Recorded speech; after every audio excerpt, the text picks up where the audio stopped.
திரு மணிகண்டன் நிறைவு கருத்து. இல்ல ஐயா பொன்ராஜ் அவர்களுடைய முதல் பகுதி சரிங்க, இறுதி பகுதி அப்துல் கலாமுடைய அரசியல் ஆலோசகர் அவர் தரத்தையே குறைச்சாதான் சொன்னாங்க.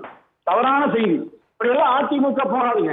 தயவுசெய்து நீங்க ஒரு மூத்தவங்க எல்லோரும் மன்னிக்கப்பட வேண்டியவர்கள் இருக்க வேண்டிய தயவுசெய்து அதிமுக பேசி ஒரு சாதாரண மத்தியில் நட்புகளை கெடுத்துக்காதீங்க. அதாவது பாஜக திமுக இணைந்து அதிமுகவை அழிக்க வேண்டும் நினைப்பது உண்மை. அதாவது அதிமுக ஒன்றாக உண்மை. உங்களுக்கு தெரியாமலே நீங்க வந்து குழியில விழுகிறீங்க. குழியில விழுகாதீங்க. எல்லாவற்றையும் எல்லாரையும் சேர்த்துக் கொண்டு கிளம்புறீங்க. உங்களுக்கு என்ன அந்த அளவிற்கு மக்கள் செல்வாக்கு இருக்கிறதா அல்ல மக்கள் செல்வாக்கு நீங்கள் பெற்றிருக்கிறீர்களா என்பதை நீங்க உணர்ந்தீர்கள் என்றால் நீங்க வந்து பிஜேபியுடைய வலையில் விழுக மாட்டீர்கள். அதிமுகவை அழிக்க வேண்டும் என்று அண்ணாமலை நேரடியாக பேசிய செய்தியை பதியாகீங்க அனுப்பிச்சு விட்டாங்க.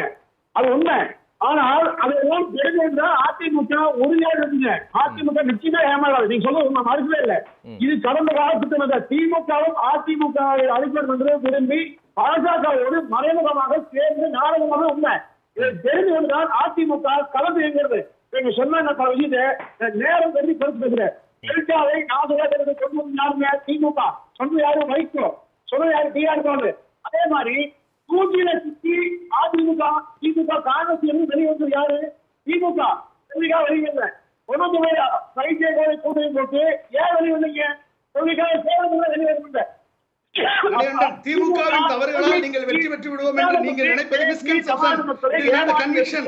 திமுக சரியான ஸ்ட்ராங்கான கூட்டணியில் இருக்கிறது.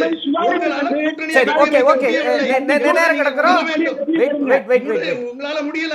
உங்களால வந்து கட்சிக்குள்ளே ஒற்றுமை ஏற்படுத்த முடியாது. நீங்கள் எப்படி கூட்டணி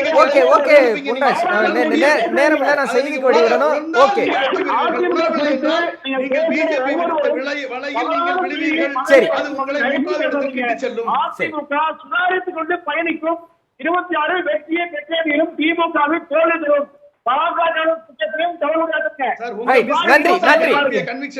நன்றி.